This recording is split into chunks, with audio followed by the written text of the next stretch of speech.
Здравей, Симонка!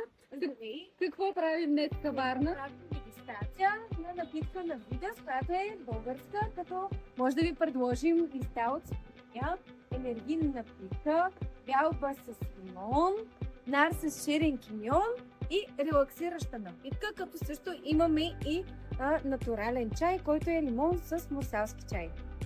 Като няма захар, няма консерванти, няма осветители и е 100% натурално.